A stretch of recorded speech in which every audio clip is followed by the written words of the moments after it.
আসসালামু আলাইকুম সকলকে। আমি ডাক্তার মোহাম্মদ মাহমুদুল হাসান। আমি নিয়মিত চেম্বার করছি নিউ মেডিনোপাথ ডিজিটাল মেডিকেল সেন্টার হাজীগঞ্জে। তো আজকে প্রতিদিন তো আসলে স্বাস্থ্য বিষয়ক টিপস নিয়ে আপনাদের সাথে কথা বলি। আজকে আমার একটা অভিজ্ঞতা এবং হচ্ছে খুব ভালো লাগার কথা আপনাদের সাথে শেয়ার করব। সেটা হচ্ছে আজকে সকালে একজন পেশেন্ট আমার কাছে আসছে। উনি সেই সুদূর নোয়াখালী থেকে প্রায় ১.৫ ঘন্টা জার্নি করে উনি আমার কাছে দেখাতে আসছে। তো আমি যখন আমি সব রোগীর সাথে অনেক কথা বলি। তো ওনাকে যখন আমি জিজ্ঞেস করলাম, "আপনি কোথা থেকে আসছেন?" তো উনি বলল যে, "নোয়াখালী এরকম চর আলেকজান্ডার নামক একটা জায়গা থেকে।" তো আমি খুব অবাক হয়ে গেলাম। এত দূর থেকে আসলে আমার সাথে দেখা করার জন্য বা আমাকে দেখানোর জন্য আসছে।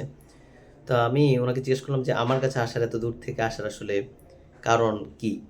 তো উনি বলল যে, আমার উনার একজন পরিচিত পেশেন্ট যিনি আমার আন্ডারে ছিল এবং উনি আলহামদুলিল্লাহ যে সুস্থ হয়েছেন এবং উনি উনার কাছ থেকে সেটা শুনে তারপরে উনি তার কাছে থেকে ইনফরমেশন এবং তথ্য নিয়ে আমার কাছে আসছে এবং উনি এটা জানতে পারছে যে ওই রোগীর কাছ থেকে যে আমি অনেক রোগীকে সময় দিই, রোগীর সাথে অনেক কথা বলি, তাদের বিষয়টা অনেক সুন্দরভাবে শোনার এবং বোঝার চেষ্টা করি।